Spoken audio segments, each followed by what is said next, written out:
Eli. We got Max online as well. There he is. And we have a very special guest today that we're excited to introduce. So I'll hand it over to Max to give a little preamble on that. Oh, and also before we begin, I just wanted to note that to follow Crypto Nomads, you can find us on iTunes. Subscribe on iTunes. Just search Crypto Nomads. That's where you can get all of our content to date. Right on. Well, Eli, thank you so much, man. It's been a minute since we've had our last episode, but I'm super excited to be back. And I think just to keep with tradition, where are you broadcasting from today, Eli? I'm broadcasting from sunny Bushwick, New York. All right. And I'm coming to you this week from San Francisco. So in keeping with our themes of almost never being in the same place, the Crypto Nomads continue their moves. Awesome. So as Eli mentioned, we're really excited about today's topic. I think there's a lot of obviously hype around, Bitcoin blockchain. We become pretty skeptical about almost every use case, with the major exception of having sound censorship resistant money, particularly in states and regions of the world that are going through crisis and where the money that is currently there is no longer functioning. And sort of the poster child, I believe, for a lot of that use case has become Venezuela. So to set a bit of the sort of stage of what's happening in Venezuela, you probably read a lot about this in the news. If you haven't, Venezuela is undergoing hyperinflation on par with what we've seen in Weimar era Germany and late 2000s Zimbabwe. Since Chavez took power, and then I believe it was 1999, late 90s, we've already reached inflation of over 1 billion%. And the IMF is estimating that this year alone, 2018, will see over 1 million%. Now that's almost impossible for the human mind to fathom. Here we have 2-3% inflation per year in the United States. So once you're anything over 1,000%, let alone a million or billion%, it becomes almost impossible to imagine that. So we'll link to some documents in the show notes that show the massive stacks, almost wheelbarrows full of bills that you see that's being used to purchase things like meat or basic toiletries. So I think that pictures really do speak 1,000 words here. Amidst this chaos, we're seeing massive flight from the country. We're seeing already, I think as of 2018, I read over 4 million people have left Venezuela, which is over 10% of the population. And that number is accelerating rapidly throughout 2018. Over 10K a day in places like Colombia, Peru, Mexico, Argentina arriving from Venezuela. And obviously, this is all, pretty terrible, dire circumstances. But one potential bright spot that we've seen is people looking for any store of value, and Bitcoin and cryptocurrencies have the potential to do that. What's crazy is that if you had bought Bitcoin in December 2017, when it was at its all-time high of almost $20,000 US, and you saved it until now in Venezuela, and it's dropped to whatever it is, 6-7K right now, you would still be massively up over what would have happened if you'd kept your money just in bolivares. And I think that speaks a testament, speaks more, I think, about what's happening there than it does to Bitcoin. So with that, we are very lucky to have with us today Alejandro Machado, and I'm not sure if I'm saying that right, so apologies, Alejandro, feel free to correct me on that, who is a Venezuelan national, who is an expert in user experience design, a programmer himself, and is working on some of the most exciting projects in the world right now with Bitcoin and Venezuela. I had the great pleasure of meeting Alejandro in San Francisco about a month ago. We quickly realized that we were both very passionate about crypto and these, censorship-resistant sort of crisis states. And I realized that he was one of the leading experts of this in the world, and thought there would be no one better to tell us about what's going on the ground than Alejandro. So with that, Ale, thank you so much for joining us. We'd love to hear a little bit about your background, how you fell down the crypto rabbit hole, and what you're working on now. Thanks for being with us, Alejandro. Thank you, guys. Thanks for the very kind introduction. I'm really happy to be here and say hi to your audience. And I want to dive into it right away. So I found crypto relatively late in terms of, compared to most of the people that I'm working with right now. I find that I'm missing some context for many of the stories that I hear, the debates, like the block size debate or the DAO, I learn about these things like it's history, so it's a bit funny. But I guess I've been hearing about it since on and off since 2013, 14, but I've never really paid attention. I was focused on other things. My passion has always been education, and I like politics as well. I write for a blog called Caracas Chronicles. It's the best source of information about Venezuela anywhere. It's written by Venezuelans in English, and the intended audience is Venezuelans who live abroad and their families and their friends who maybe don't speak Spanish. We try to write in a very Venezuelan style, but also in English.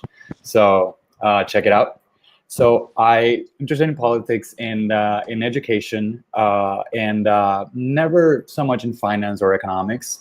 But my own country's collapse kind of led me through more towards thinking about these problems and thinking about how important really money is. And so the first time I took it really seriously was actually at a dinner in San Francisco in November of last year.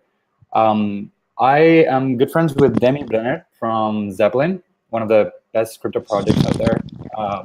They are doing smart contract security for Ethereum, and they're building an OS, or like a layer on top of the Ethereum virtual machines, so that smart contracts will be more secure, or they will be it'll be easier to get them to program with them securely.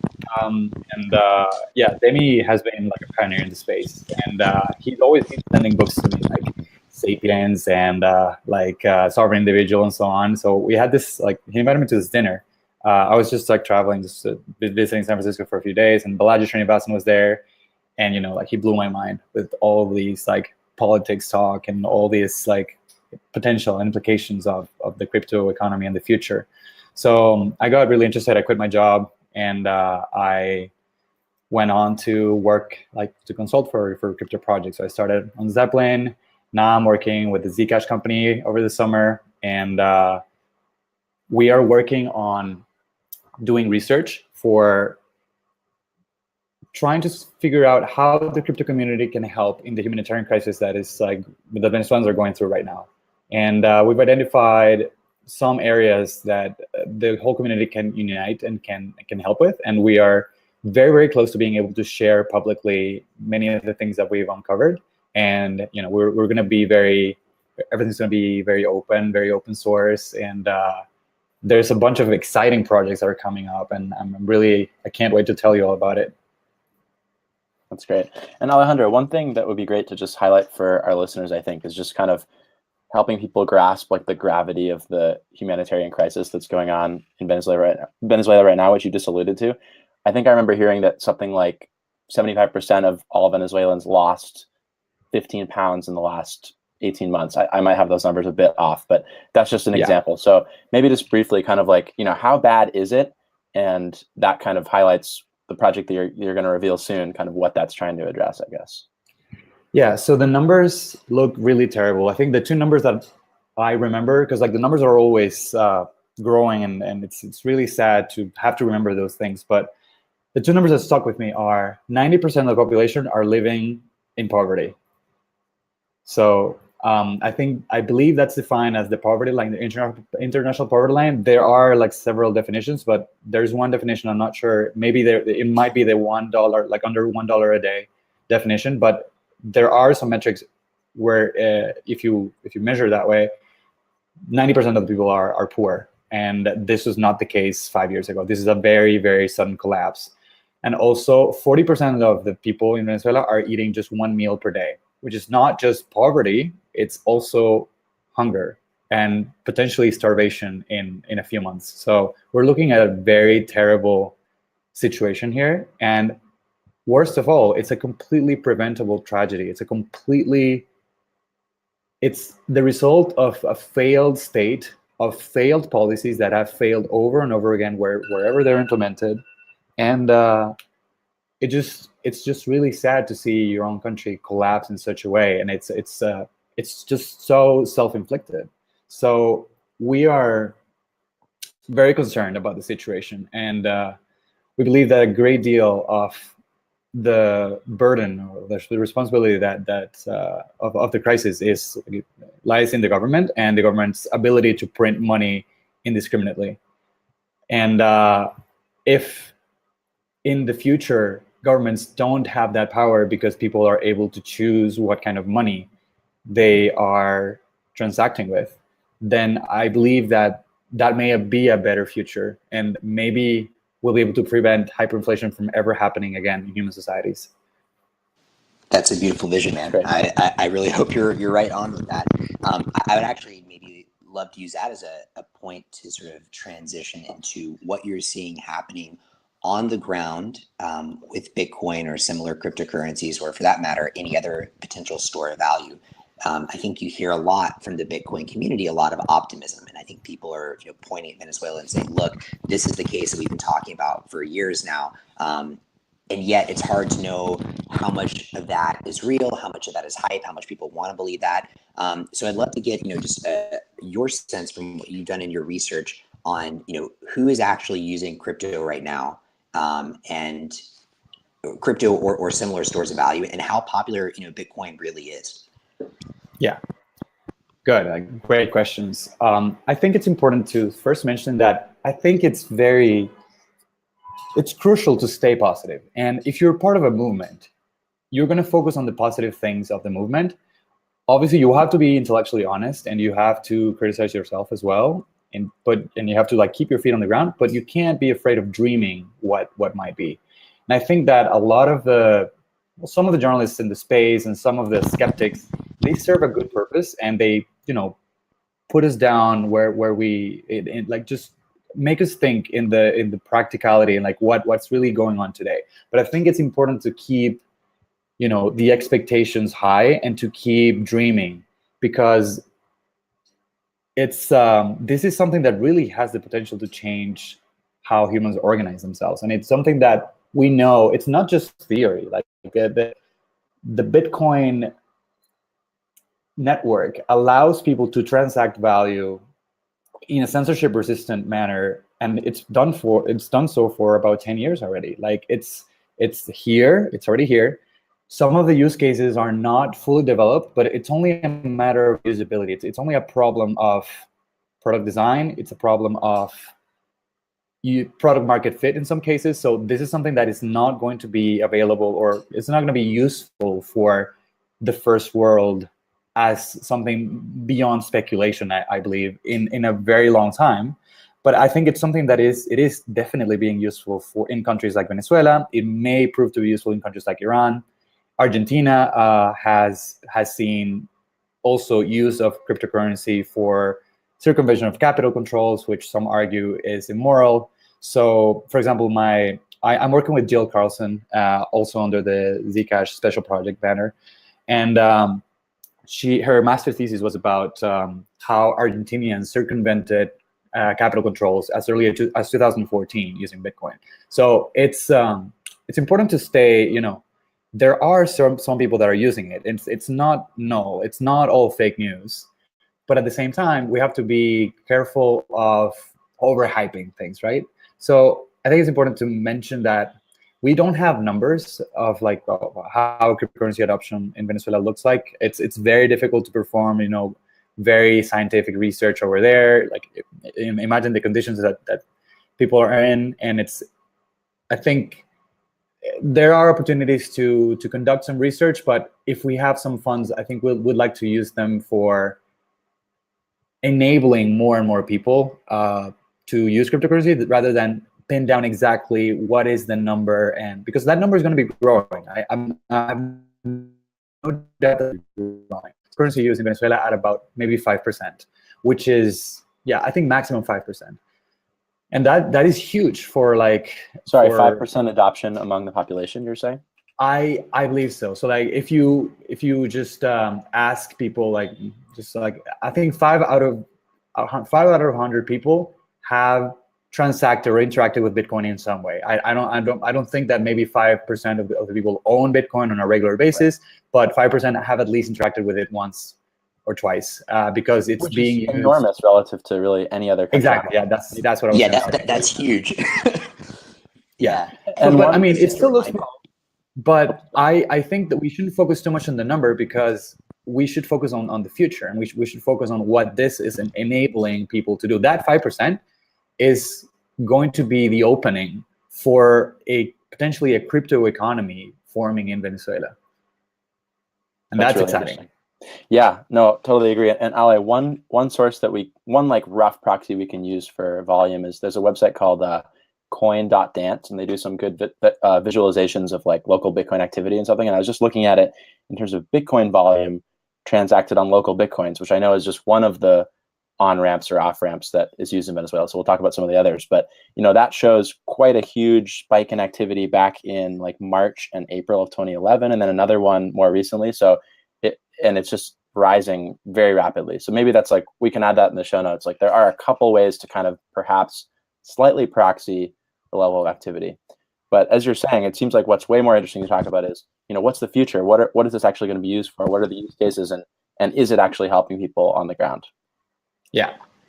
So yeah, absolutely. I want to say there that I see two main uses today that are ready and that people are already taking advantage of. One is escaping the country and bypassing the guards and like preserving one's wealth by crossing the border, by using a wallet that lives in your brain, or maybe a paper or something that it's not obvious that it's money. Because if you travel abroad, if you cross that border, that's a very dangerous border. It's usually the border of Venezuela and Colombia. The other border is also, it's a bit less patrol. It's a bit less, there's a little bit less harassment, but both borders are dangerous in terms of like the guards that are there. They also are subject to the same conditions as every Venezuelan is, and they are in a way aligned with government, or they just get orders and they just have to do what they have to do. But they're also, many of them are very corrupt, and they just want, they don't have enough to feed their families in some occasions. So they steal the money that they can get from the migrants that are crossing. And it's terrible because you have everything with you. You have to leave with everything. You don't have a bank account abroad. You don't have any way of transferring value over the air to somewhere else, because we've had exchange controls in Venezuela for 15 years. So there's no way that I can buy dollars without going through the government, without having government approval, or pesos, or whatever it is. There's no way. But there is a way to buy Bitcoin. You can use localbitcoins.com today. That's what, maybe 90% of the volume, I think 95% of the volume comes from local Bitcoins in the country. So, and Alejandro, is that the actual local Bitcoins website, or is it other like Spanish language or Venezuelan based? No, it's the actual local Bitcoin site. Yeah. Okay, wow. Localbitcoins.com. That's where most of the trade is conducted. And it's mostly conducted in bank-to-bank transfers, because Venezuela has a fairly good banking system.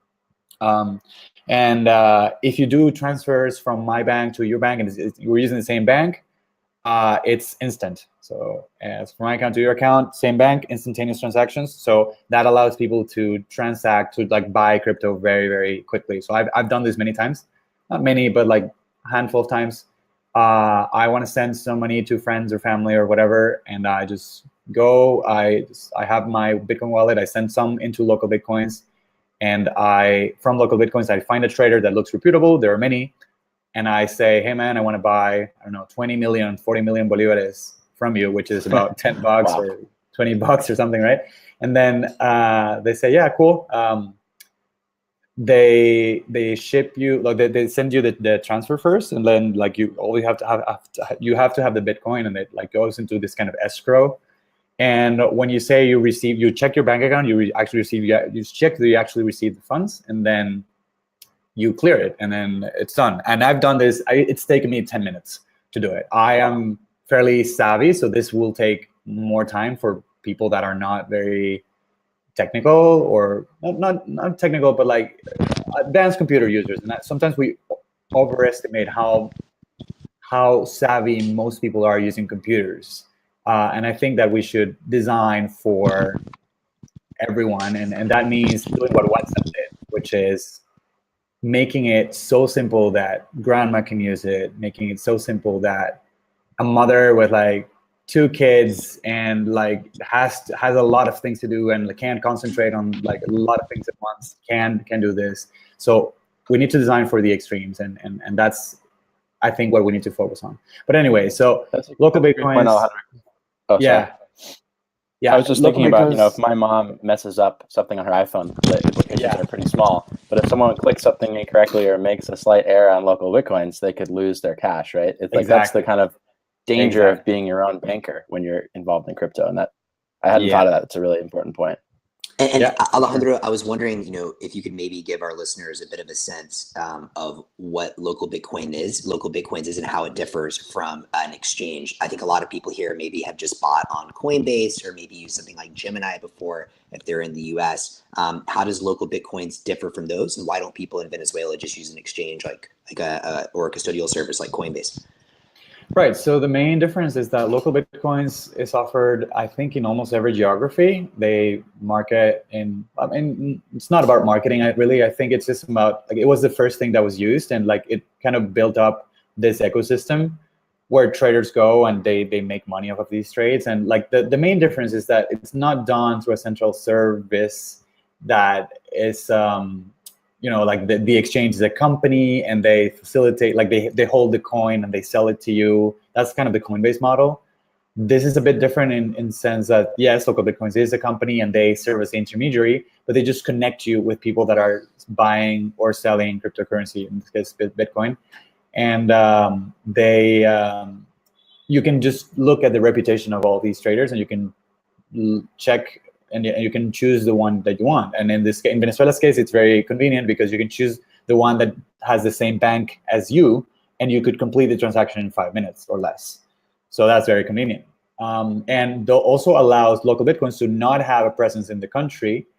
So because they're just an intermediary, right? And that potentially shields them from government action against them, which at the moment doesn't seem likely, but government can change policy at any time. So that's an interesting point, Alejandro. Like I was under the impression that the Venezuelan government was able to exact pretty strict controls over like domain databasing or kind of preventing domain forwarding or other ways to kind of potentially, since they control the ISP, since they have like state-owned telecoms, could they potentially block access to local Bitcoins or create some sort of proxy? I mean, I'm getting a little paranoid here, but could they actually be a middleman and steal my funds if I were transacting local Bitcoins in Venezuela?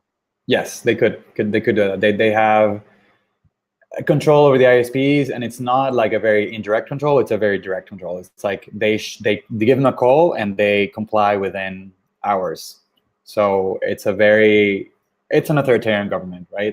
They do whatever they please, and they have everyone has to obey. So that tells me that the only two solutions there would be like some sort of mesh network that like circumvents the ISP, but that would be really expensive. Or I know one other thing people have been talking about is using some sort of existing traffic, like local Bitcoins. All the traffic on local Bitcoins pertains to trading Bitcoins, right? So it's pretty easy for the government to be like, all right, screw this. But if you were to like piggyback on Telegram or WhatsApp or some other service and kind of obfuscate the trading traffic through some sort of encryption, I've heard a couple people talking about that. Do you know if anyone's been able to do that and almost create like a decentralized exchange on an existing service so that traffic is hidden among many other non-Bitcoin related messages? Yeah, this topic is really exciting and it's fascinating. I don't want to discuss too much about it because that would be giving advantage to the adversary, but there are definitely things you can do to resist censorship. And I think that's all I'm going to say about that. Sorry. I think that's a great point. Alejandro, one other question there, and maybe this ties in a bit, with whether or not the government actually likes local Bitcoins, which maybe they actually do. A question that I've never fully answered is, these traders that are willing to take your bolivares from you and give you Bitcoin, given that bolivares lose value the second you have them, who is willing to do these trades? Are these mostly people that have some sort of inside connection potentially that can trade for higher rates within the government? Who is making money on that? I think it's likely. I think it's very likely that many of these traders are in some sort of collusion with high government. And that's why they have been lobbied the government to be very favorable to cryptocurrencies as of today. So there are 2 decrees that give full legality to the status of cryptocurrencies in Venezuela. They make a special provision for the petro because it's the national cryptocurrency, whatever. But also they mention all cryptocurrencies. They say every cryptocurrency is legal. It's you can transact with it. But I mean, laws don't really mean much, and they don't tend to last much. So we should be prepared for a change at some point. But I think for now, the government has been very tolerant and even enthusiastic about promoting cryptocurrency. And I suspect it's due to the fact that there are many people who are making a killing mining and trading crypto. I think, yeah, I would be really, it really baffles my mind that someone would have so many bolivares just sitting around, especially in a hyperinflationary period. Like if you're running an exchange or you're being a trader, you need to have a lot of that currency there, and it's like it's a lot of risk, because what happens if no one buys your bolivares that day? You're losing money by the day. So it's I believe, yeah, there's a lot of shady stuff there that I don't fully understand. Well, if I could hazard a guess, I mean, it's like, yeah, these people. Okay, my understanding is the capital controls in Venezuela are such that most people can't easily exchange for USD, right? And that's something I want to ask you more about later in the conversation. So if that's the case, I mean, maybe these people that are taking on billions of bolivares and giving Bitcoins in exchange, I mean, Max's question still stands, right? It's like, why would you do that? And I have to guess, maybe these are people that have government connections and they are able to exchange into dollars at favorable rates. Yes, and so maybe they're accepting these huge volumes of bolivars, they're immediately changing them into dollars, which, if you are in the government's good graces, is actually a better store of value than Bitcoin, right? It outperforms Bitcoin as a store of value. Yeah, maybe that's what they're doing, and then they're changing those dollars back into bolivars, or maybe directly into Bitcoin when they want to do the transaction in the other direction. So that actually is shocking to me, because if that's what's happening, that implies that the crypto ecosystem is being held up by corruption and by basically the government allowing these individuals to exchange with dollars, which is scary to me, because that tells us that like time is running out to like potentially help Venezuela transition to like an all crypto economy, or something where people don't have to change their Bitcoins back into bolivars. They can just buy something with Bitcoins. Yes. And that's going to be the point at which we can cut these people out. But it's a tricky dance, because they're gonna smell it coming, right? Yes. I think we have a short window of time to act.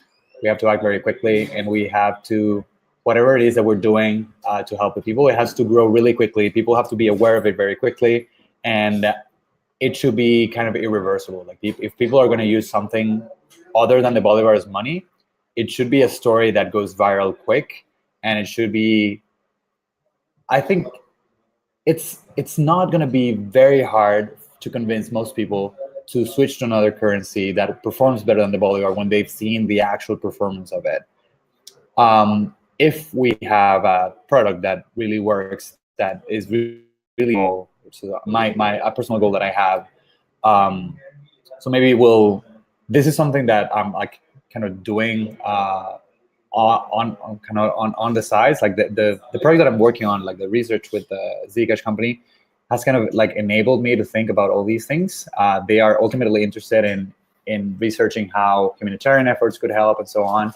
It's kind of a more neutral position, but me personally, I believe that we should strike, or in a way, we should ship things very quickly to help the people of Venezuela. And I think that it's a tricky dance, as you say. And I would like to chat more with you after this is done about like, maybe we can have like hit on some good ideas of like how to actually do that dance. How do we balance what we know about the people that are very well connected with government and they probably have lots of money and they're holding up the ecosystem? How do we make sure that those people don't hurt the people who are newly coming into this like more usable and more widespread ecosystem? Yeah. Wow. Yeah. And Alejandro, I mean, that's obviously a huge topic, and we know this is all, obviously sensitive, as well as things are sort of developing in real time. To that point, have you seen much in the way of merchant adoption yet? As Eli is sort of alluding to, circular economy is the point at which it doesn't matter if we have traders there or not. What's your sense of what's happening there? Is that gaining any traction at all? Well, what I have heard, and this is something that I have not visited Venezuela in a year. Like last time I was there, it was last year in Feb, so it's been a year and a half, and I was not very into crypto back then, so I wasn't like very interested in just going to these events and stuff. But I know that there's a significant Dash community there. So like there are some marketing events, there are some fairs where people go and like they teach them how to buy things with crypto, in this case with Dash.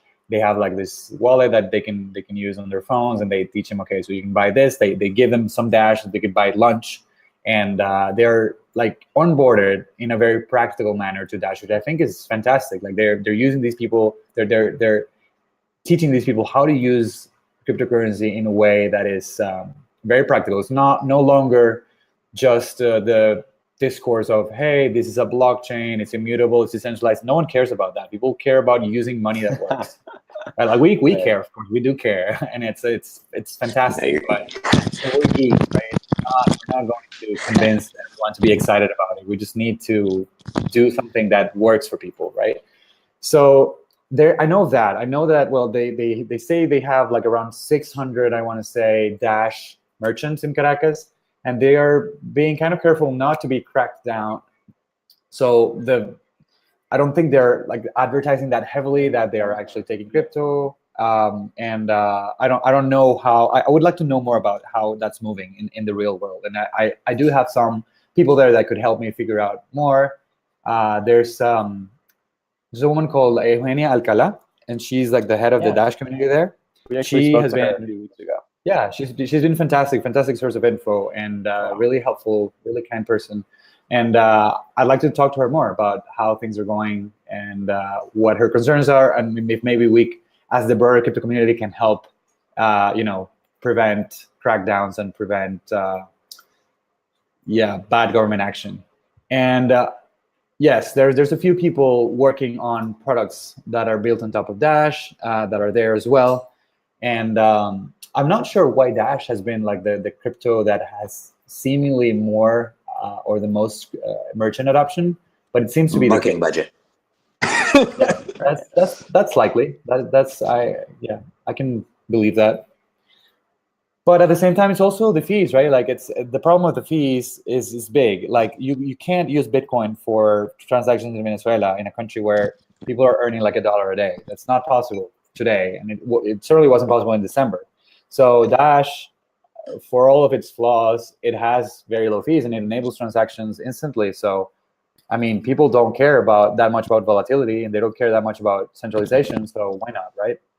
Yeah, that's a good point. Well, we'll try to get some folks from Dash on the podcast in the coming weeks, because I think that's so key. If they're actually local businesses that are accepting Dash as we speak right now, that's something we need to know about, and we need to understand how that happened and follow to leverage that. Yes, totally, absolutely. Alejandro, earlier you mentioned there were sort of two use cases for people that are using cryptocurrency today. One was people that are fleeing with their wealth. What was the next big use case that you were going to mention? Fleeing with their wealth, storing their value, and that's it, I think. I mean, those are the things that are ready today. You could argue that it's more ready, like the use case of just fleeing is more ready because of Bitcoin's volatility. So the problem of Bitcoin is that it goes up and down. It certainly doesn't go up and down as much as the Bolivar, so it's a much better sort of value. I think you mentioned that, like, and I think that we brought this up in our meeting in San Francisco. Is this like incredible stat, right? Like if you bought Bitcoin at the peak in December, I think it was 17th of December, and like, so if you had like a set amount of bolivars and you take $100 of bolivars and you bought Bitcoin and kept it there, today you would have about $32, right? Because of the crash. All right, and you'd still be a millionaire in bolivars. Yeah. Instead, if you had kept it in bolivars, you'd have like, I think, $4 or $5, something like that. And that was like back then when I did the calculation. That was back then. I think it was a month ago. So today it's probably less than $1. And the funny thing is, it's like, yeah, you'd have $4, but unless you're someone who has access to dollar exchange, you basically have $0, right? Because nobody is going to buy bolivars for dollars except for entities within Venezuela. So it's almost like it has zero value. in the context of any sort of currency exchange. Yeah. The only place that buys bolivars outside of Venezuela is the border, the border town Cucuta. That's where all of the cash is in Venezuela, like right now. Wow. And yeah, it's the only place where you could really buy and sell local Venezuelan currency outside the country. Interesting. Yeah, if you think, I actually I'm asking a friend who's coming. She's leaving Venezuela now. She's finally able to leave, and I asked her to get me some bills because I want to give them as souvenirs to my crypto friends. And do you know if she's going to do what you described, like transferring some of her wealth out of the country via bolivars? And also, if you're willing to talk about kind of how you left Venezuela and when that happened and how that went down. Obviously, no requirement to share that, but do you know if her or others are doing that? No, I'm happy to share. So like, I think what we're discussing here is a solution for the people who don't have access to bank accounts abroad.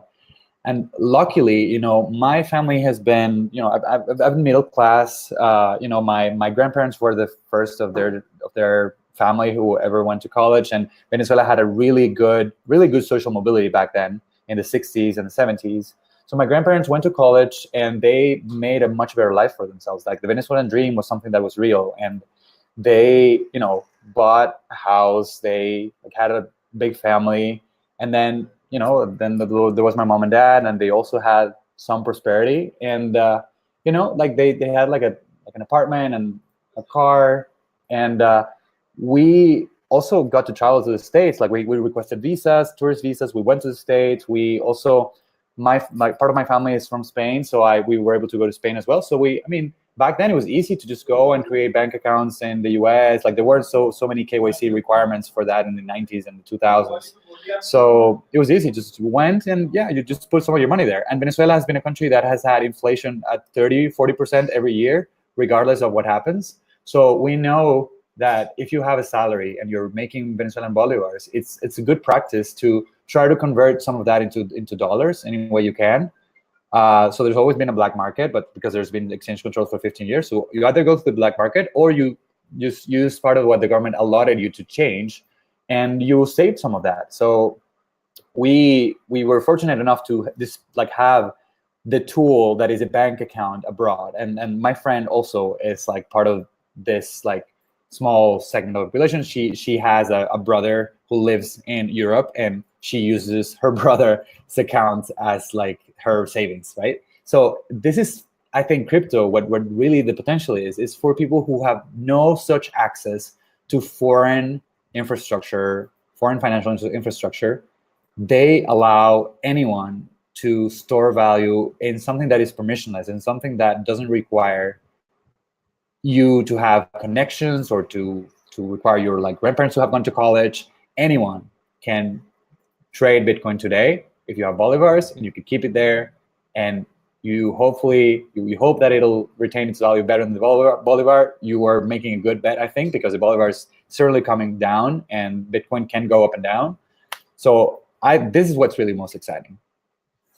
Yeah, that's a really great point, Alejandro. I think the promise of Bitcoin really is for, if you already have bank accounts abroad, or, in the greater store of value, or even anonymous store of value, if you have offshore bank accounts, really rich people or big corporations, then obviously none of this is different for you. But this is a tool for the 99% or, the vast majority of the world.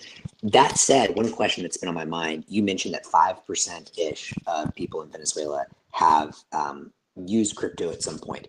And obviously, we're in the very early stages, so 5% is insane. But of that 5%, how many of those people, got crypto through mining, which I would assume means they're relatively, wealthy or elite, versus other means, maybe remittances, earning? How are you seeing people that are maybe not as, well off getting access to Bitcoin, if at all? Yeah. Okay. So let's try to remember that this 5% number that I'm throwing around, I'm being a bit irresponsible by just quoting it, because I have no. I just my gut estimate in a way. Sure. I think number, yeah. But that said, I think that most people who have had that kind of access probably wasn't through mining. It was through some other maybe secondary exposition, someone traded Bitcoin, and as a result of that, they were able to trade dollars with another person. Because like if you want to trade dollars and bolivars, and like because most people, they're not interested in Bitcoin, they're interested in dollars, right? What you can do is you have these like loose networks of WhatsApp groups and WhatsApp contacts, and like it's like the black market has largely moved to WhatsApp, and that's a great thing because it used to be very dangerous. Like if you have to like actually go to like a corner and this dark shady character approaches you with a ton of USD cash, you're putting yourself in danger. And Venezuela is a very dangerous country, so it's not a good idea. So most people, what they do is they have someone they trust that they can contact through WhatsApp, and they like, or you know, I have a friend who, and I've traded with this with like a contact of mine, and I have a friend who's asking me, hey, do you have like dollars? Can I trade with you? And maybe I don't have a bank account abroad, but like I know this fella who does, and we could like arrange the transaction like that somehow. And I feel like some of these people in the black market are using Bitcoin because it's just much more convenient. You can have more liquidity. It's faster. So I think that maybe like people are aware that they're being dealt dollars through the use of Bitcoin, but they themselves haven't tried it out.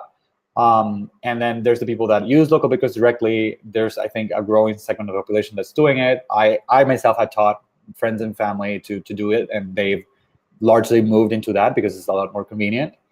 And the term mining, I'm not super familiar with. That's like the part of crypto that I'm like least familiar with. I've run like validator nodes for Zcash because I love the technology and I just wanted to check out how it works better. But I've not mined like a ton myself.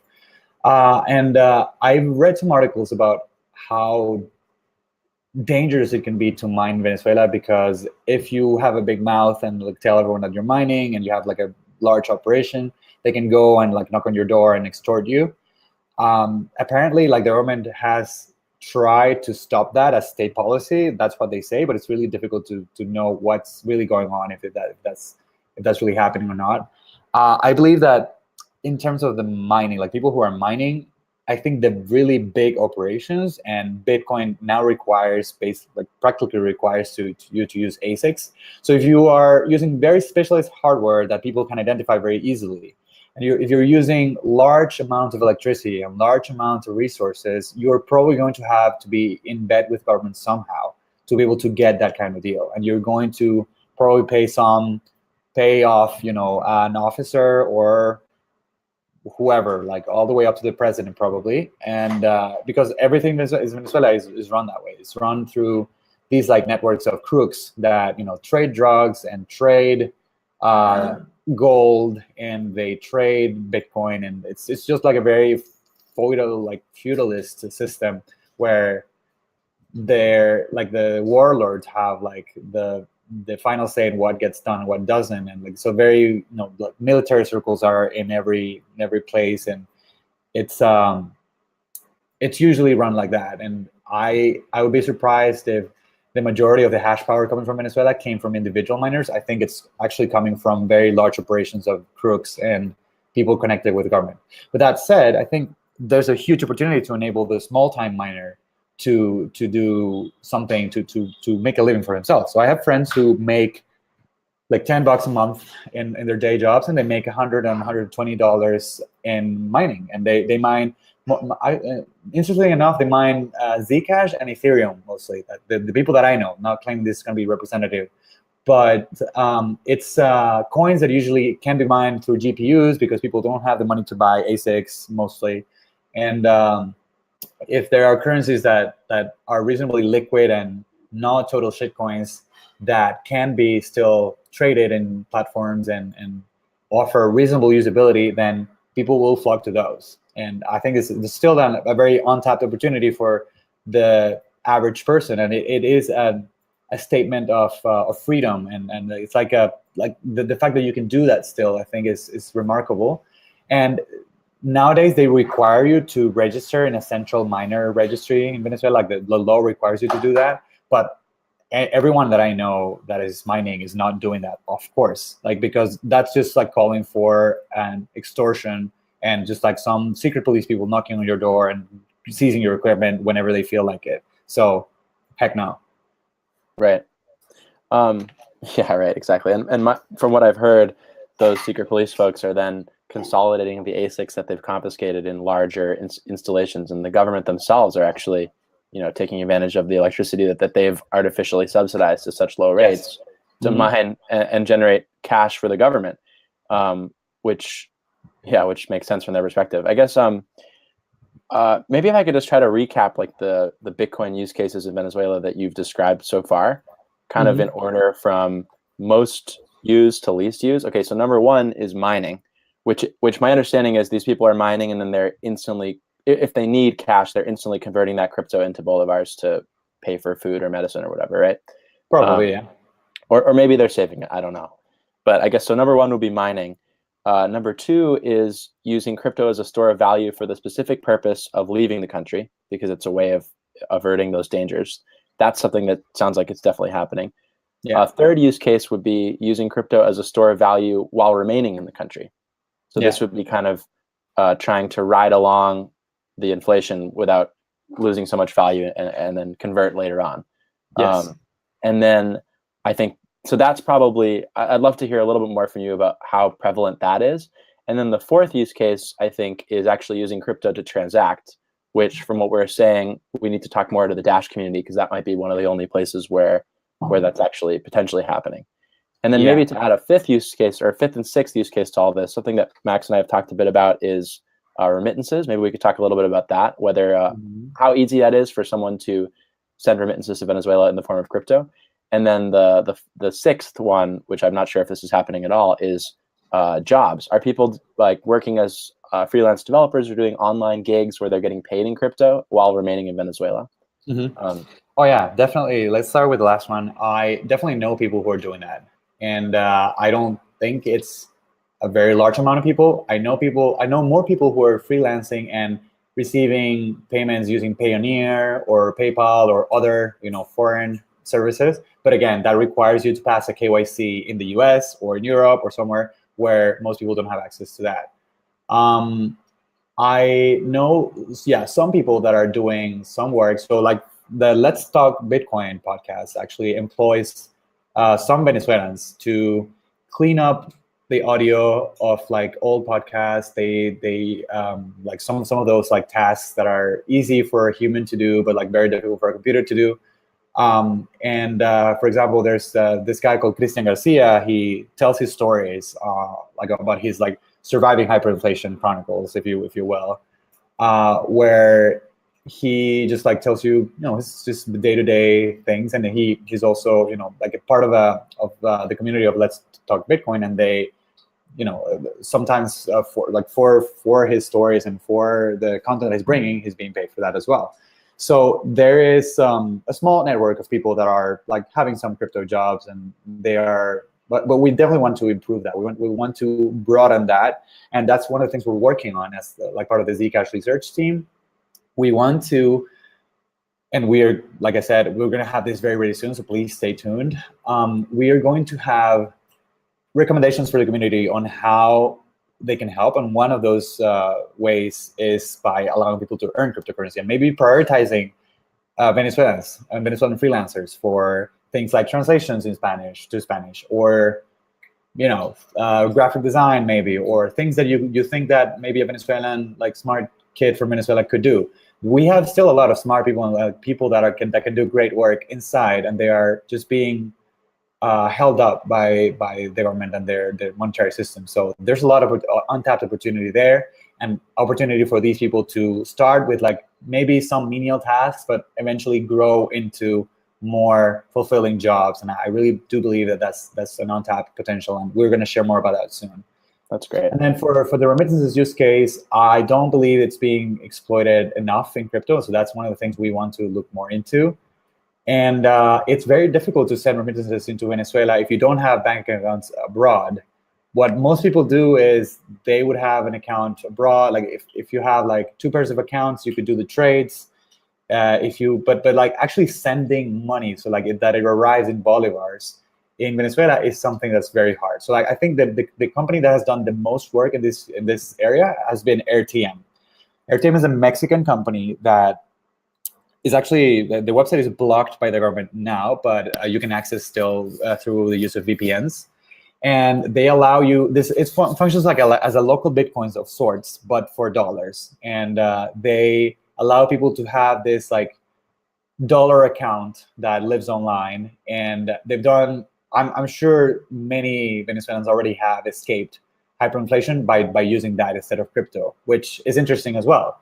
And they are actually opening up to crypto uses. They actually partnered with Zcash to like have the Zcash listed on their value networks, because what they do is you can get money in through PayPal or Payoneer or Amazon gift cards or whatever. You get these like currency that they have that is like a central currency, centrally managed currency, but it's backed by dollars, and this is like a US registered company, so I think it's pretty legit. So you have the dollars in this dollar account, and then you can transact with people in Venezuela also using dollars if they also have an RTM account, or you could cash out into bolivars, and they have like a similar teller system, like local Bitcoins, very similar, where you are matched with someone that has bolivars and wants dollar, or vice versa, and then you do the trade. So yeah, it's been great. Like I think they've actually had a real impact. They have around 200,000 users in Venezuela. Not all of them active at all times, but it's a huge operation, and it's remarkable the work that they're doing. And we definitely want to support them and other initiatives like them to keep continuing the work that they're doing. So I think many people are, because they're operating in many Latin American countries, many people are realizing that they can use this as a service to send money that doesn't devalue so quickly.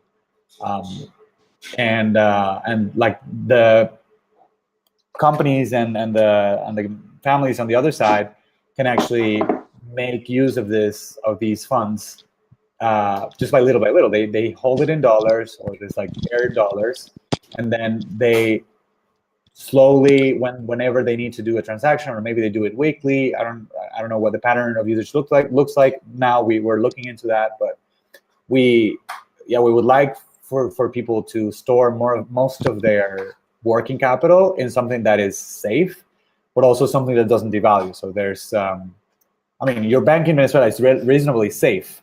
No one's gonna like break into the bank and like steal all your money. It's very unlikely. But if it's denominated in bolivars, then you're gonna lose most of the money.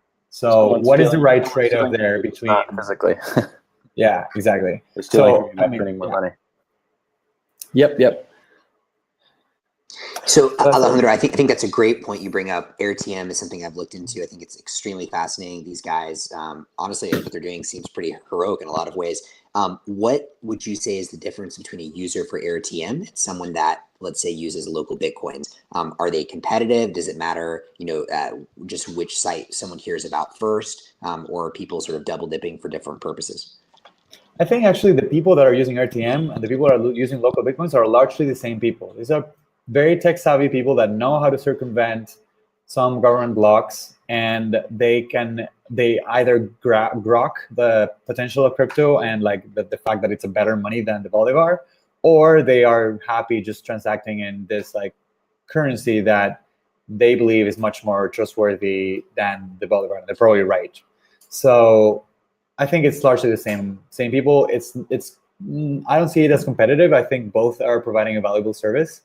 I think some people will maybe believe in decentralization and just like use crypto more often, and some people will just use RTM more often. But the RTM is actually playing this really smartly too, and they themselves. I've met the team, the founding team, and the CTO, CEO, and they are crypto people also. They believe in the promise of cryptocurrency, and they are integrating cryptocurrency into their platform. So it's something that we're going to see converge for sure. That's great. Just a note, guys. So we're approaching the hour, and this has been great conversation. We've gone really deep on use cases. I think Max and I have a couple more specific questions, but I just wanted to flag that anybody that's listening right now on the live YouTube cast, if you want to start posting questions in the comments, if you want to kind of make this a little more interactive, if you have questions for Alejandro, things you want us to discuss more, start posting those now, and we'll get to those in a few minutes. And also for those who are listening to the iTunes podcast, we'll also have you can reach us at cryptonomads@pm.me to post questions or points for discussion. Yeah. I think, as Eli mentioned, as we're coming towards the close of the hour, I think we'd like to talk a little bit more about the vision of where we're headed. Before we do that, one final question I have for you, Alejandro, is in terms of demographics of people that are using Bitcoin. You mentioned a lot of these folks are more technically savvy. Are you seeing an age divide as well? Is this more of the younger generation, Gen Y, Gen X, Gen Z, wherever we are, that are using crypto today? I lost track. I forget which generation I'm part of. I think But so. are you Yes. Okay, Yeah, cool. I think so, and it's inevitable. Like, people are very afraid of non-state money for one, and like people that are like have grown up, like baby boomers and Gen X. I think up to Gen X, like they've kind of lived in a world that is more predictable, that is more solid, and all these like crazy internet money stuff and Twitter, they don't get it. Like yeah. And we're probably gonna say the same thing. Like I probably say the same thing about Snapchat and like stuff that's weirder than a Snapchat. But like there is a generational divide for sure, and it's like it correlates very very strongly with the use of technology. And I think that goes back into my main point that I really want to drive home here, is that we need usability in this space. We need usable money. We need usable products. If we don't have that, we will never have mass adoption.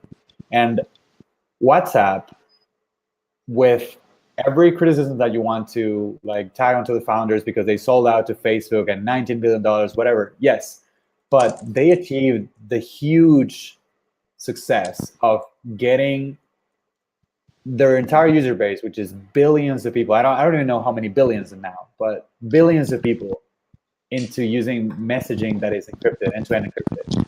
And that didn't happen through PGP keys. That didn't happen through cryptography that is very hard to understand.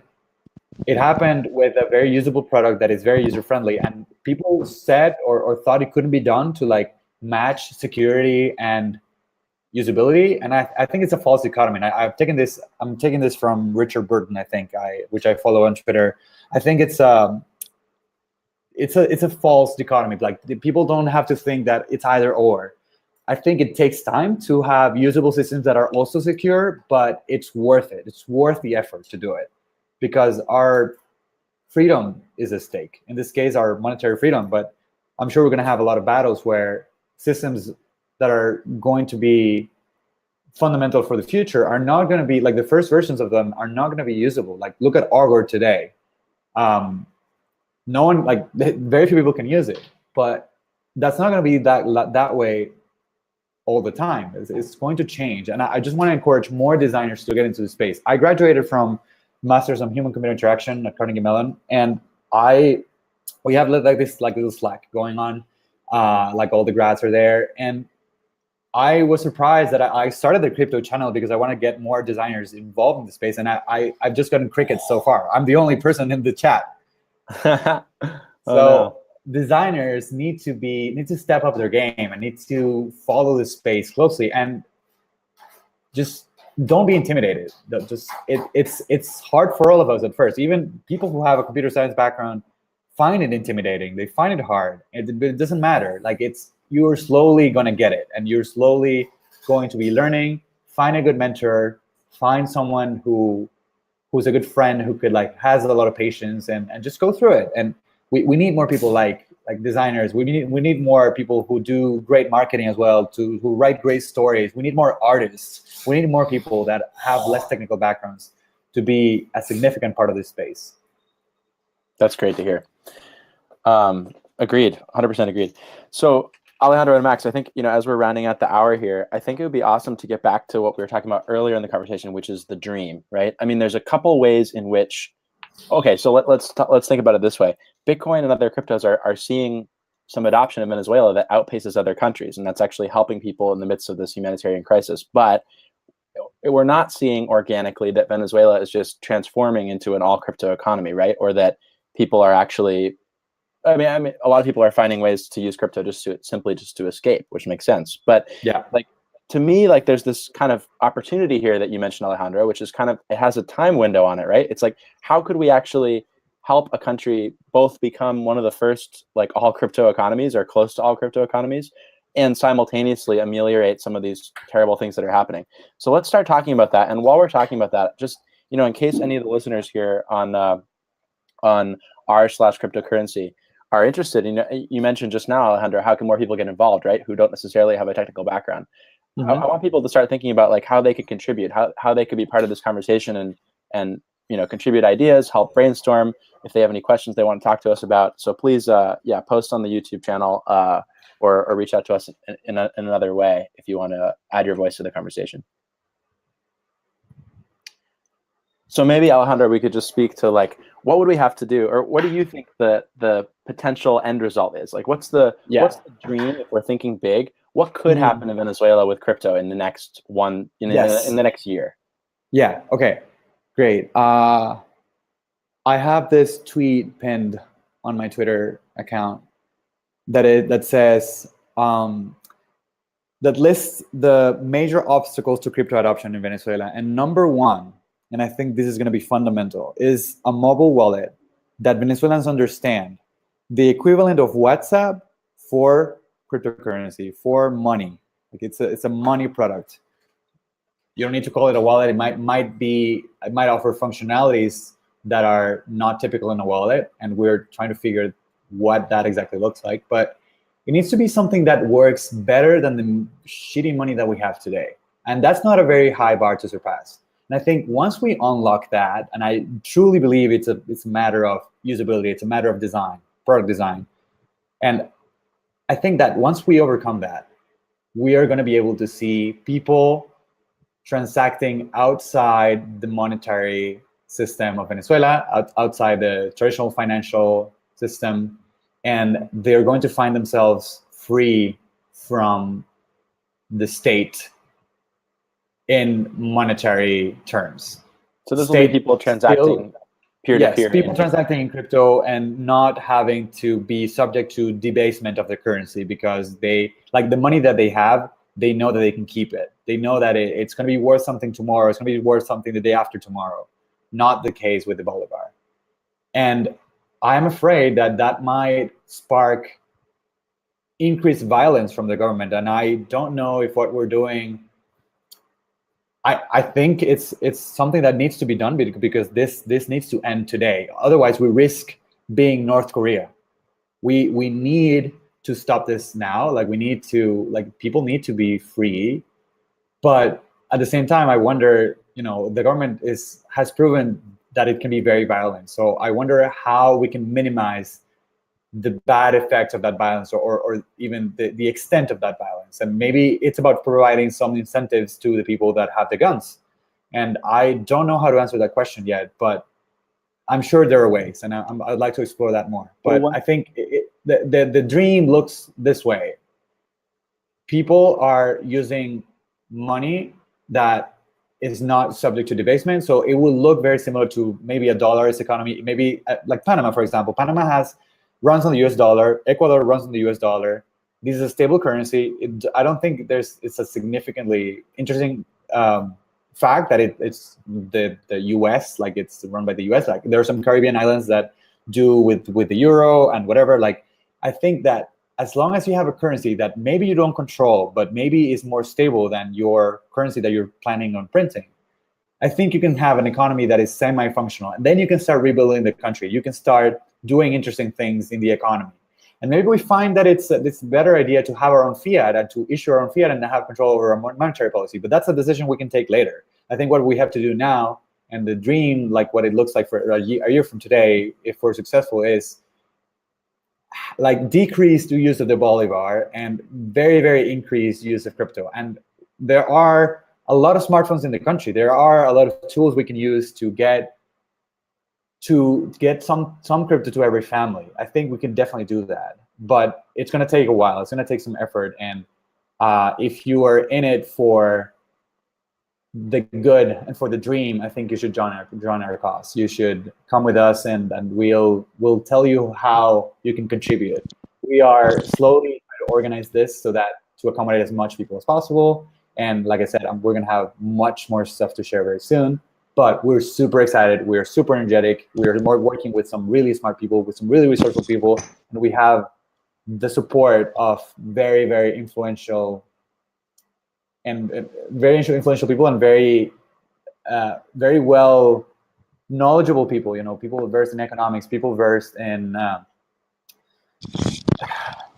finance and computer science and design, and it's very exciting. And we definitely have to see it as this is a Venezuelan problem, and we need to stay close to the ground and not pontificate and not just like take like the ivory tower approach of dealing with problems. We have to get our hands dirty, but we're definitely willing to do that. And I think that we need more Venezuelans to join like this particular cause, but I think this goes way beyond Venezuela. I think this goes to the world at large in a decade or so, where we have a system that allows people in any country to choose what kind of money they want to really be a part of, what network they want, what value network they want to be transacting in.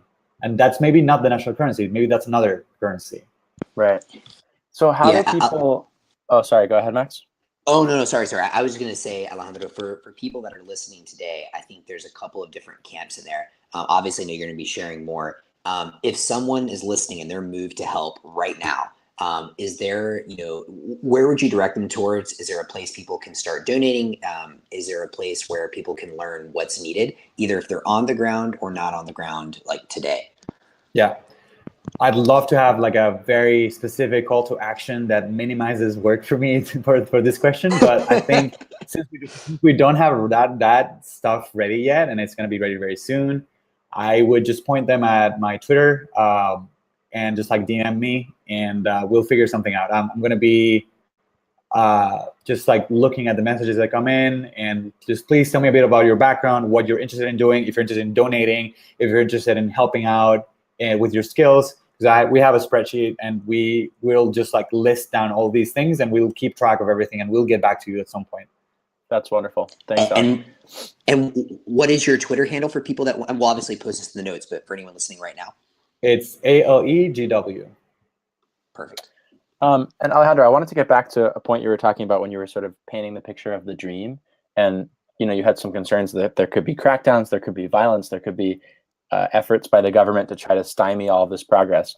I was just thinking that there's ways that we can use the benefits of cryptocurrencies themselves to kind of nip some of those in the bud, right? So one of the main ways, so there's a couple of things we can think about, like the Tor model, where everybody's hidden through just sheer numbers, right? By definition, the more people that we get using crypto in Venezuela, the more people that are transacting, the harder it is for the government to punish any single one person. Great. Yes, exactly. That's table stakes. But I think another point is, we've got with the development of chain analysis and other means of identifying participants on the Bitcoin blockchain where it's pseudonymous and there aren't, I think the days are over when we can describe Bitcoin as a truly private means of transacting, right? And so I wonder do you think that the Venezuelan government is technically savvy enough, has the gall, I suppose, to use a product like chain analysis or develop their own product to try to start uncovering who's using crypto and create a list so that they're ready to crack down on those people? And if so, does that mean that as we're developing these new solutions, maybe through WhatsApp or other means, and this mobile wallet you're talking about, should we be looking at some of the more private cryptocurrencies? And I would encourage listeners to check out our previous content on private cryptocurrencies and Monero specifically that we've done a lot of work covering.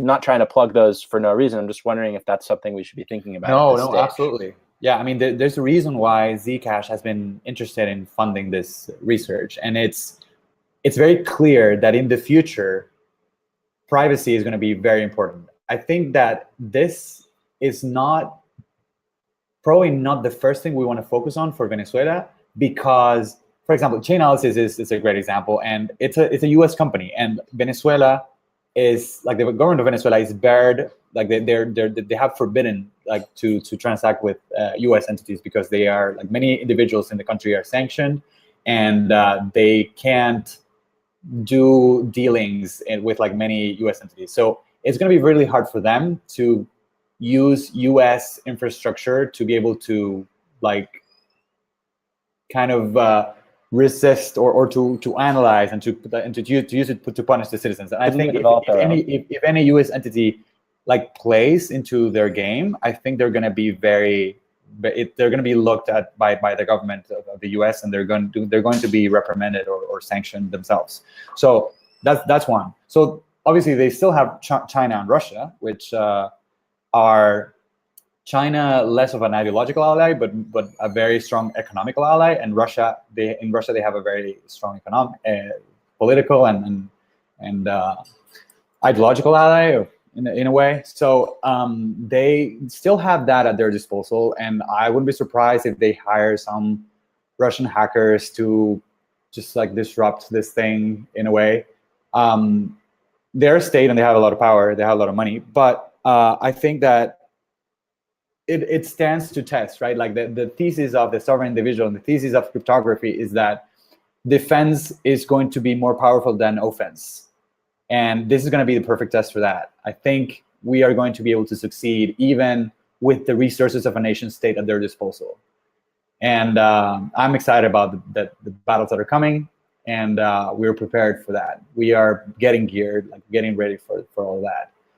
And yeah, so privacy in the future is going to be very important. I think that today the government doesn't have the level of sophistication to do any of these things, but I don't want to underestimate them, and I don't want to underestimate the kind of money and the resources they have, because we've done that in the past and we've always come short. Like they are smarter than we think in some ways, and they are more resourceful than we think. So far, they've been really sucky at technology. You could see it with the launch of their own cryptocurrency, the Petro. It was a complete mess. And but it's not impossible that they learn how to tackle these things if their survival depends on it. So we need to not reveal too much about what the ways that we are going to circumvent censorship and the ways that we are going to defend. And at the same time, we need to be ready for the next level of crackdowns and censorships that may be coming. And yeah, like I said, I don't want to overemphasize that, because a secret police agent may be listening to this at some point in the future, and I'd be surprised because they actually are very short-staffed on people who speak English. But they could hire someone at some point. So let's not talk much more about that. But I do want to say that it's coming. I think the battles are coming, and we need all the defensive help that we can get from the community. So please get in touch. That's awesome. Alejandro, one other big question that's been on my mind. There's a lot we can do with Venezuela today, obviously, and you and folks like Jill and other people that are working on this are definitely inspirational. That said, there are a lot of other countries that are not near Venezuela's hyperinflation levels yet, but are just getting started. So places like Argentina today, we're starting to see obviously Iran start to get out of control with inflation there. Turkey. I mean, it feels like we're at a very powerful moment in world history where we're going to see this start, tipping around the world. I hope I'm wrong, but that's certainly what it feels like. And I guess a question for you is, what advice would you give to groups that are, organizing around crypto on the grounds in these countries, on what they should do, in the earliest stages of these crises? Yeah, so I think it looks very different for every country, and I don't think there's a major opportunity to have a use case in a country that is not undergoing hyperinflation or major economic collapse. I think, yeah, Turkey has seen some devaluation of their currency, but compared to Venezuela, it's child's play. And I don't think people are going to jump the gun at cryptocurrency just because of that. I think I would do some advocacy work. I would advise people, hey, like, and you don't have access to dollars, why not buy Bitcoin? I would, or Monero. I would totally abide by that, and I'd encourage that. But I wouldn't expect the majority of the population to jump in the bandwagon, especially while there aren't many ways that are very user-friendly to access cryptocurrency. So we still need to have the WhatsApp moment of cryptocurrency, and that's something that is coming. And hopefully that's something that we will to deliver on. You should. I mean, I'm sure you're already working on that. That should be a popularized phrase. Bitcoin needs its WhatsApp moment. People have been saying, Bitcoin needs its AOL or whatever moment, but I think the WhatsApp moment is way, way better here. Nice phrase. Yeah, I'm partly borrowing that from Jill. She always mixes up the smart terms and the smart phrases. So, well, kudos to you both. this has been super, super inspirational for me. I've learned a ton. Eli, is there anything else that you wanted to cover while we have Ale? I also want to be conscious of time here. No, I just wanted to thank you, Alejandro, for such a frank and interesting conversation. I feel like we've all learned so much, and yeah, hoping the conversation can continue. I guess first and foremost, any of our listeners can always reach us at cryptonomads at pm.me. That's cryptonomads@protonmail.com. Either of those addresses work. You can find me on Twitter at Eli M. Larson. What about you, Max? You can find me at CypherPerro, CYPHERPERRO. Yeah, you go, Pedro. I love it. Yeah. And Alejandro, how can people stay in touch with you and also keep hearing about this exciting project you're working on?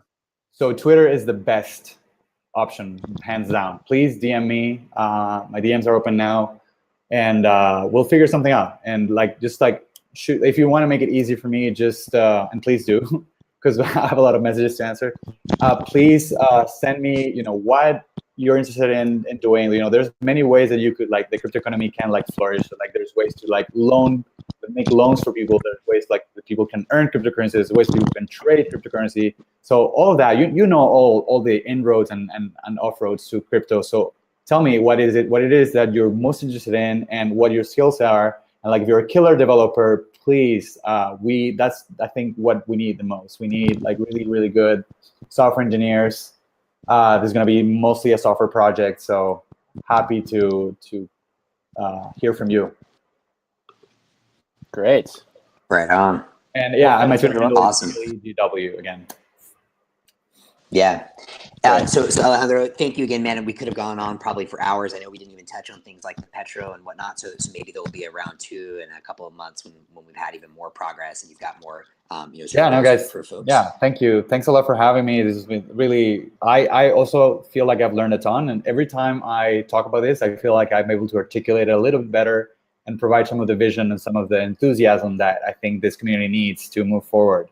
So thanks for the opportunity. And let's keep talking about this, because I have a couple points that I want to discuss with you guys as well. So absolutely.